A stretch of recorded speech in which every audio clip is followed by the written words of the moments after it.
What's going on, everyone? We are back today with some more dirt bike stuff. And in my last video I posted, the GasGas that's behind me that you can't see yet, unfortunately decided it was going to quit running. And at the time, I had thought that it was a fouled plug, which would have made sense.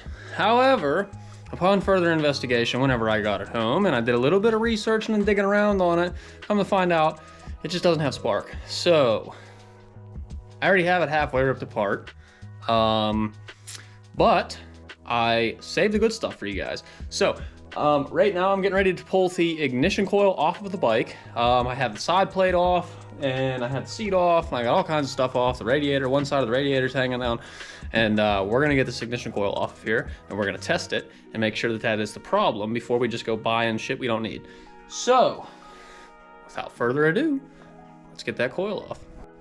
Actually, before we do that, I want to show you guys that this doesn't have spark. So I'm going to see if I can get my GoPro set up for that and show you guys that in a minute. Okay, so right here is my spark plug. And I have it resting on a nice bolt for the head. Let's go ahead and kick it over as soon as I find a Kickstarter. And I'll show you that it has no spark.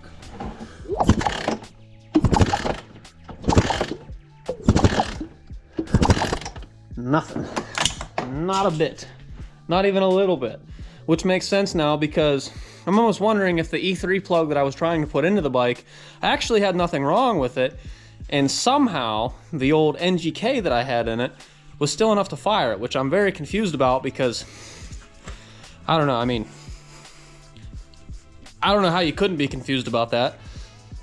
How does it run with the NGK plug but not run with the E3 plug but then not have spark with a brand new NGK plug? I don't understand. I'm so confused right now, but we're still going to pull the ignition coil off. We're still going to check into that and we're still going to see if that's the problem. So I guess we'll try that. Okay, so one more thing before I pull the ignition coil completely off, and I can't test anything, I did just unhook the kill switch, so I want to see if it has spark now with the kill switch unhooked. I doubt it does, but I guess we'll find that out real quick. Okay, kill switch is unplugged. Still no spark. Okay, well, that answers that question. Okay, so the ignition coil obviously is right there. Like I said, I just unplugged the kill switch. That made no difference. That thing is incredibly dirty inside, so I'm gonna have to clean that out. Well, I might as well not even bother. If the coil is bad, that is. So, I gotta cut some zip ties off to get to the wires here. And apparently I have to remove a bunch of electrical tape. So, this is easier with two hands.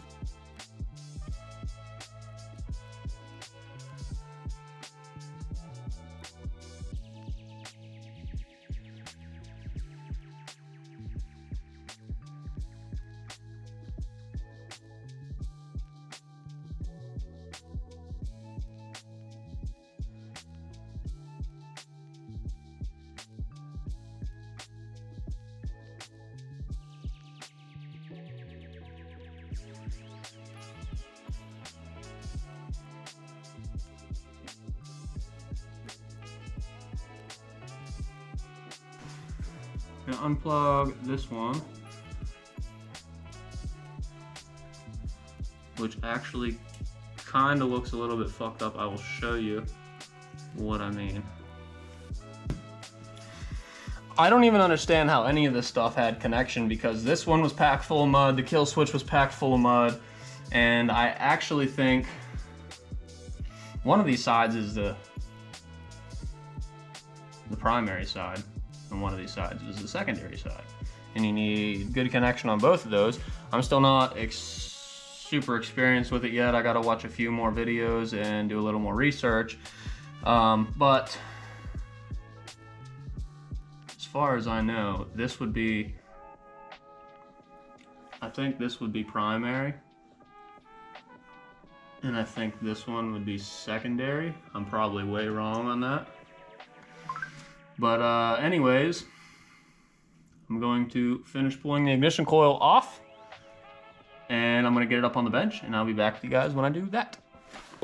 I got the coil off the bike, it's sitting on the bench. I went ahead and tested it already, and it is bad. So I'm gonna show you guys what I did, just in case anyone's curious. It's rather easy to test these. I just wanted to look up a little bit of information to make sure I'm gonna do it the right way. I don't know how I'm gonna do this yet, because I don't know where my head mount's at for the GoPro, but see if I can show you guys anyhow. Basically what we're looking for here is any kind of resistance, as long as it's within spec. I don't know what the spec is for this specific 2003 GasGas EC250. However, I do know, one second, I don't want to lie to you guys. I do know that the primary ignition coil side should be 0.2 ohms to 5 ohms, and the spark plug cap can add anywhere from 5,000 to 10,000 ohms, which is crazy. However, I'm gonna see if I can show you guys this. Basically, what we're gonna do here is we're going to measure, if I can figure this out, we're gonna measure resistance from this terminal to this terminal. That will tell us the ground side. I already did that, it was open, but I'm gonna show you guys that anyways somehow. Okay, so you can just barely see that it says OL, which is open. I'm going to go from, like I said, this lead here. Polarity doesn't matter, we're just looking for resistance. So, open, absolutely nothing. We have open, so that one's bad. Don't have any power from, I think this would be the primary side to the coil itself, or to the spark plug itself, which again, measures open.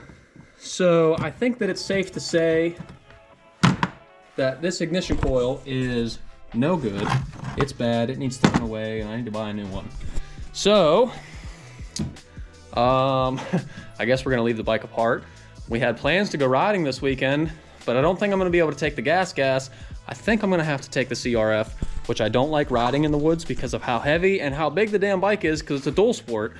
It's still fun to get out there. I still think I'm probably gonna end up going. I actually don't think that I've had any videos of me riding the CRF yet, so that'll be cool. It's just a little 300 rally, but it still sounds good. I got a full Yoshi exhaust on it, and it sounds cool. I like the 4 strokes, I like the 2 strokes. I can't make my mind up on which one I like more.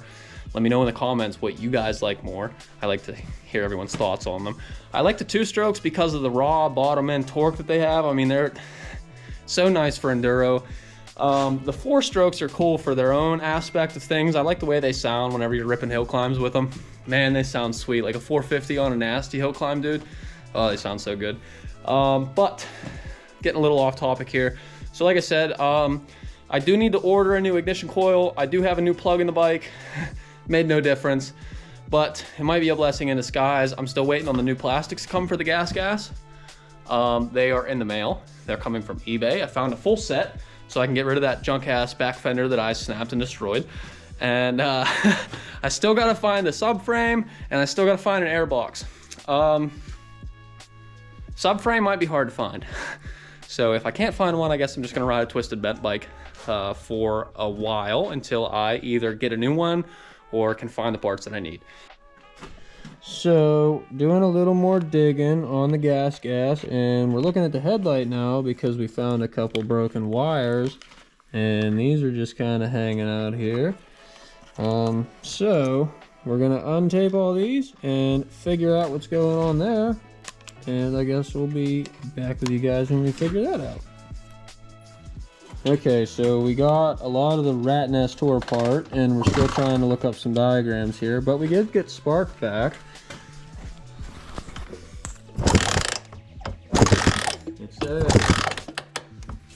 So it does have spark back. We're still trying to figure out what is going on with it as far as the wires go. Jimmy thinks it was grounding itself out on the power wire going to the headlight.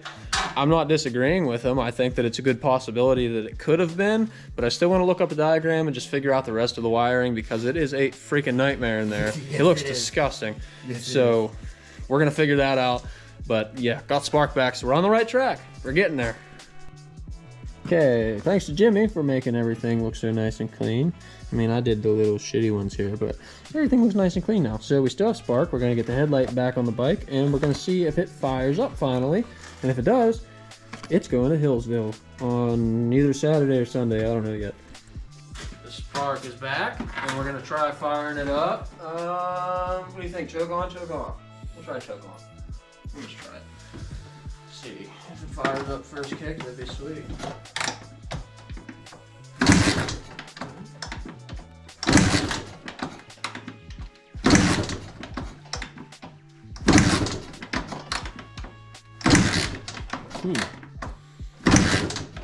You released spark somewhere. That's what I'm wondering. Plugged in. Put this on. I don't wonder if we lost it in like playing with these. I don't know. Dude, it had spark. I can tell you that. No, I know it did. I mean, I have it on video that it had spark. But those plugs are pretty junky. They're full of mud and dirt and dust. You know, I mean, who's to say they're even making a good connection in there? Right. I hate to pull the plug out again, but I almost feel like it might be necessary just to double check and make sure it still has spark, you know?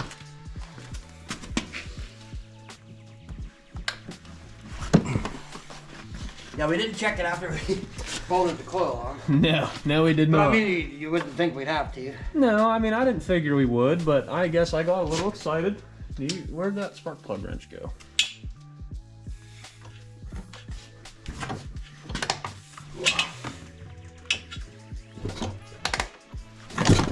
Oh, you just... Yeah, You want to kick it? I don't know if you get it by your hand. not bad. Keep bumping bills here.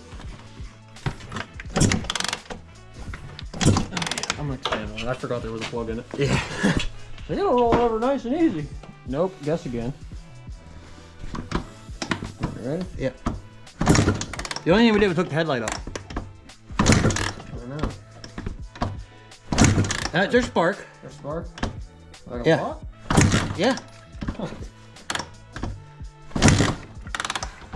A good, nice, clean spark, huh? I mean, I did see it flash.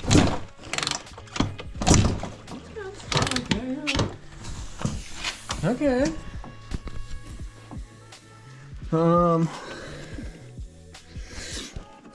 Let me do something real quick. Let me just maybe turn the gas on. What's that? I said let me do something real quick. Maybe just turn the gas on. Stick that plug on. Yeah. Make sure there's gas in the bowl, because that might be the other problem.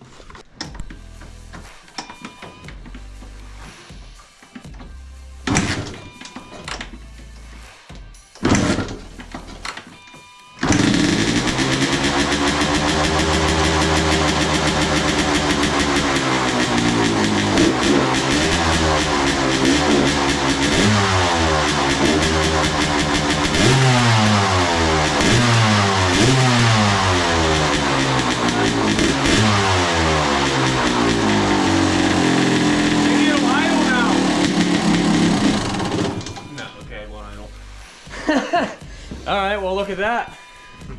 She finally breathed life again. Thanks a lot, Jimmy. You helped a lot. Hey, no problem. Hell yeah. Sweet. Well, I guess now I don't have to ride that heavy ass turd up at CRF in the woods now. That's sweet. Oh man, that's fantastic. Wonderful. So, I guess in short, I definitely misdiagnosed the coil. See, this is why I don't want to be a mechanic, because I can't. This is why. Anyways, so I misdiagnosed the coil. Thankfully, Jimmy stopped up and kind of showed me basically what I'll show you what I was doing. So underneath of this ground terminal here, this green wire goes and clips underneath of it. And see, my problem was that I thought that I could test this prong through there, you know, and I didn't know that it unhooked from there. So he showed me that I had to unhook it, and whenever I unhooked it from there, I did get a resistance reading. I also got a resistance reading across the ground, and therefore he was like, I don't think your coil's bad, we gotta look at something else. Thankfully, figured out this headlight wiring, Got all of that taken care of. The headlight's brighter now, so that's a plus. And the bike sounds way better. It idles better now. It actually idles. Let me just say that. It actually idles now, at least sitting here for now. Choke off, it was idling, which it's never done before. And I guess we're gonna find out. I don't know if it's gonna be Sunday or Saturday or whatever day it's gonna be, but we're gonna be out at Hillsville and we're going to try to figure out if it runs better. Hopefully it will. I'm going to be pulling the front tire off and I'm gonna stud it the right way. I have some more of these little Snowville studs, courtesy of Mason.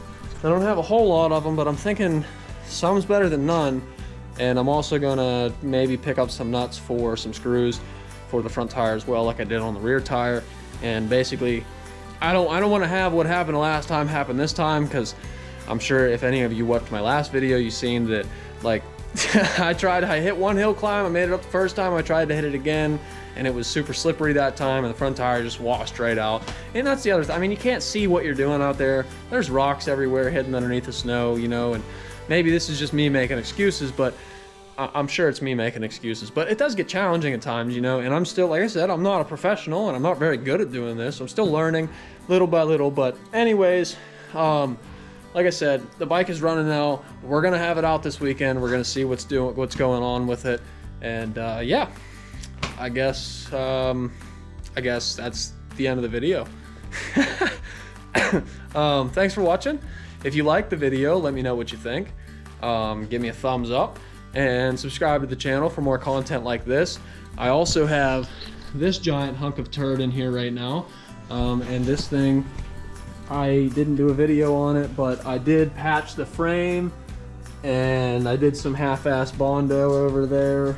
It doesn't, from like, you can probably still see it on the camera, but from like 40, 50 feet away, it kind of might look okay, which is really all I'm going for here. Like a 50 footer's good. It's gonna be a woods beater anyways. Clearly, I mean, it's a turbocharged Wrangler, this fender dumped. You know, you'll have that. Terribly rusty, holes all through it, and no one will buy it, so I'm stuck with it. So I need to embrace it and fix it, which is what I'm doing. There's gonna be some videos coming up on that. So stick around. If you're new here, stick around. There's gonna be some more videos on the Jeeps, the bikes, the Subarus, whatever you have it. We'll see you on the next one. Thanks for watching.